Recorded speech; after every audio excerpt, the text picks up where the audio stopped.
Prinsa dengan NIM 33. Saya Fitri Rizky Sunaria dengan NIM 24. Saya Zulfile Eka Matua, NIM 39. Weh, lagi main apa ya? Biasa, main game. Kenapa? Game seru. Kirain main FF, taunya main judi. Wih, menang nih. Gila, gacor coy. Nah kan, menang. Jauh memang ini berat. Kita, Kita lihat dulu, tunggu dulu. Udah dapet, kalah lagi. Weh, coba top up lagi. Ayo lagi. Iya, top up memang. Rugi loh kamu. Masa belum main langsung kamu kayak top up lagi. Fenomena seperti ini bukan lagi hal asing di Indonesia. Bahkan hal seperti ini sudah didominasi oleh Gen Z seperti kita. Dari laporan Pusat PPATK atau Pusat Laporan Keuangan, kerugian yang dihasilkan oleh judi online mencapai ratusan triliun rupiah. Kelompok muda menjadi usia yang paling rentan terpapar karena tingginya penggunaan sosial media dan internet. Walaupun sebagian jaringan data judi online tersebar di beberapa Asia Tenggara, akan tetapi dampaknya langsung dirasakan oleh masyarakat Indonesia. Nah teman-teman, dapat diketahui dari data yang telah dijelaskan bahwa judi online bukan lagi permasalahan di kalangan orang dewasa. Hal ini sudah merujuk ke generasi Z atau kalangan remaja seperti saya. Lalu muncul pertanyaan, bagaimana negara merespon hal tersebut jika hal tersebut sudah berdampak negatif ke generasi Z? Untuk menjawab permasalahan tersebut, kami menggunakan sistem politik dari Gabriel Almond, yang dimana kami kemas dalam bentuk infografis seperti ini. Terdapat input, proses, dan output, lalu juga ada feedback. Gabriel Almond menjelaskan bahwa permasalahan yang berasal dari tuntutan masyarakat diletakkan di input. Lalu di input di sini berasal dari lingkungan domestik, sosial budaya, ekonomi domestik, dan lingkungan internasional. Masalah utama yang dari input ini merupakan permasalahan adanya keterlibatan Gen Z dalam dunia judi online.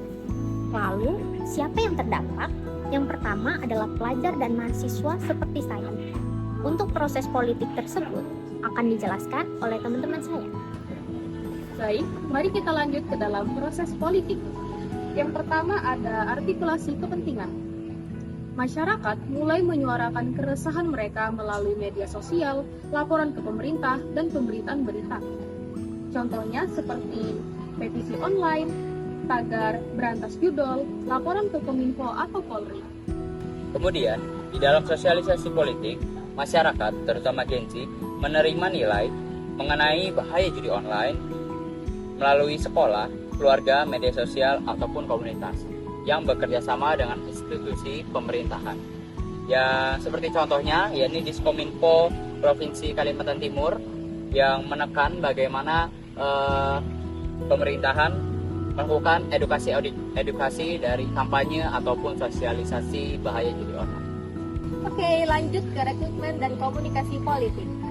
Pejabat publik, kementerian, para penegak hukum, dan media berperan dalam menyampaikan kebijakan kepada masyarakat.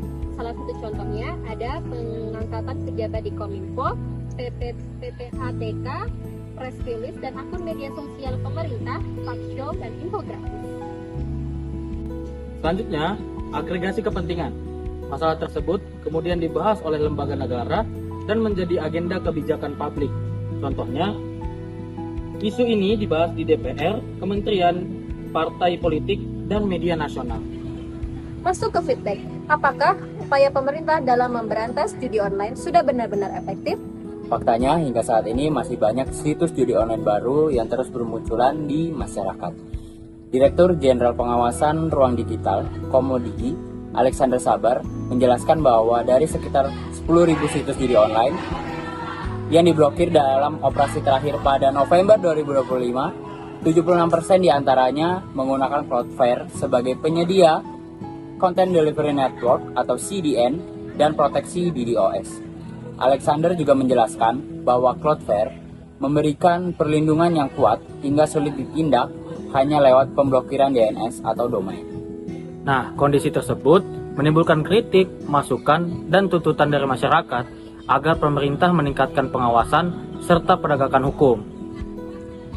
Lalu, dalam teori Gabriel Allman, masukan dari masyarakat tersebut menjadi feedback yang kemudian kembali diproses sebagai input dalam sistem politik untuk menghasilkan kebijakan yang lebih efektif. Ada beberapa output yang bisa dihasilkan. Yang pertama, pemblokiran situs. Penangkapan pelaku, pembatalan transaksi, dan pembentukan satgas. Halo guys, perkenalkan nama aku Siti Nisa, akrabnya dipanggil Nisa. Kali ini aku sudah bersama narasumber kita. Bolehkah perkenalan diri? Boleh. Halo semuanya. Perkenalkan, nama saya Nurul Iza Salim. Saya biasa dipanggil Isa. Saya dari Universitas Widyagama Mahakam Samarinda. Saya sendiri dari jurusan Pendidikan Anak Usia Dini. Oh, apa itu?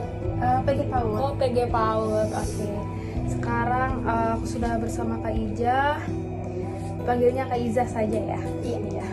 Sudah Kak, untuk terkait topik ini adalah topik yang cukup ramai diperbincangkan di masa sekarang dan selalu dari tahun ke tahun, dari generasi ke generasi selalu menjadi topik yang cukup concern begitu. Jadi sebenarnya aku mau nanya nih, kalau menurut kakak sendiri, judi online sekarang ini itu termasuk masalah yang serius nggak sih buat anak muda? Jujur, dari saya sendiri sangat serius karena hampir seluruh anak-anak muda di zaman sekarang mereka pada kecanduan judi online atau pinjaman online seperti itu. Itu biasanya difaktorkan karena beberapa hal. Biasanya dari hal pertama itu dari iklan yang sering ada di YouTube atau sosial media yang lainnya. Jadi anak-anak muda ini kadang ada yang belum paham tentang sosial media, mereka akhirnya tergiur. Apalagi anak muda zaman sekarang kan istilahnya kayak cepat, secara instan bisa dapat uang secara cepat, tidak perlu nunggu orang tua, tidak perlu cari kerja. Jadi istilahnya kayak Cukup instan ya. Makanya anak muda pada terjerumus ke arah sana. Karena tinggal main game udah bisa dapat uang kalau Betul. beruntung. Namanya anak-anak muda kan mereka pengennya cepat, instan gitu. Sangat-sangat serius menurut saya. Terus kalau menurut kakak sendiri, kenapa sih banyak anak muda yang tertarik untuk mencoba judi online itu? Kalau menurut saya ya, itu biasanya anak muda ini dia difaktorkan karena perekonomiannya. Contohnya seperti di lingkungan saya sendiri deh ya, itu ada beberapa anak itu yang saya temuin dia karena perekonomiannya lagi sangat susah gitu, sangat untuk biaya-biaya, terutama kan dia anak perantauan jauh dari orang tua. Bener banget. Jadi kalau ada hal-hal yang mudah kayak gini kan dia langsung ada ini, jadi bener. langsung cepat di depan mata, tidak menunggu orang tua lagi, ya sudah. Jadi Caranya instan. Ya jadi untuk kebutuhan ekonomi dia, untuk biar tidak menanggung beban orang tua juga, seperti itu yang sejauh ini saya tahu gitu deh. Lalu menurut kakak sendiri, usaha pemerintah buat memberantas judi online itu udah efektif apa belum? Kan pemerintah selama ini mencoba berbagai alternatif, berbagai cara untuk memberantas judi online ini. Tapi menurut kakak sendiri itu bagaimana? Apakah sudah efektif atau belum? Kalau dibilang efektif sebenarnya belum juga, karena ini masih bisa dibilang kayak masih berusaha, kayak masih memang udah diberantas sama pemerintah, tapi dia belum efektif. Karena kenapa bisa belum efektif? Karena masih ada beberapa situs-situs yang masih menyediakan layanan judi online, pinjaman online.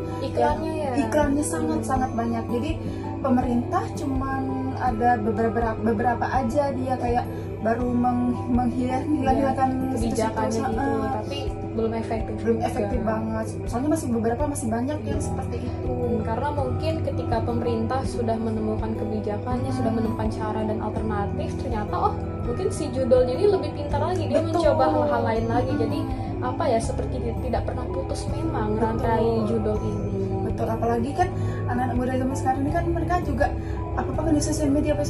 Jadi itulah pasarnya mereka untuk memperkenalkan ini ada jasa-jasa online, ada pinjaman-pinjaman online, apalagi anak-anak pada perantauan itu pada membutuhkan semua. Jadi ya itulah sasaran utamanya untuk para pemilik pinjaman online itu, sasarannya kepada anak muda ini. Iya, judinya itu ya. Judinya itu dibilang efektif sebenarnya belum, tapi pemerintah sudah berusaha untuk menghilangkan situs-situs judi-judi yang seperti kita lihat sekarang ini, tapi dia belum efektif, misalnya belum.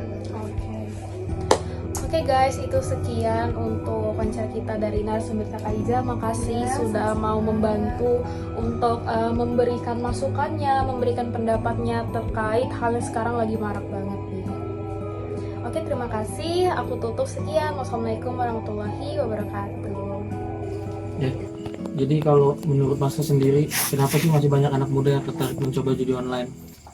Kalau masih banyak anak muda yang memang tertarik dengan judi online, kalau saya rasa sebenarnya tarikannya dari sosial media, itu terutama sosial media. Jadi banyak orang tua yang memang dari SD sampai ke SMP memang sudah memberikan soal HP. Jadi banyak anak-anak yang memang penasaran gitu, dimana sosial media itu ada gitu, dan kemudian pasti anak-anak itu penasaran terkait bagaimana sosial media tersebut. Makanya soal tertarik dengan judi online tidak menutup kemungkinan bahwa brandingan dari judi online itu menyebar luas gitu, entah itu di dalam Instagram kah, di dalam TikTok maupun Facebook. Menurut saya seperti itu sih. Oke, terima kasih Mas. Jadi Kak, kalau menurut Kakak judi online tuh sekarang ini termasuk masalah yang serius gak sih buat anak muda? Kalau menurut saya sih iya, karena yang saya tahu beberapa dari orang yang saya temui yang main judi online tuh di situ pengangguran dia. Nah, karena dia pengangguran nggak punya duit, jadi dia pinjam sana pinjam sini, yang malah jadi bikin nyusahin orang lain gitu ya Kak. Judi online bukan hanya masalah individu, Tetapi juga masalah sosial yang mempengaruhi masyarakat luas. Melalui teori Gabriel Almond, kita dapat melihat masalah melalui kajian politik. Mulai dari aspirasi masyarakat sebagai input, Hingga kebijakan pemerintah sebagai output.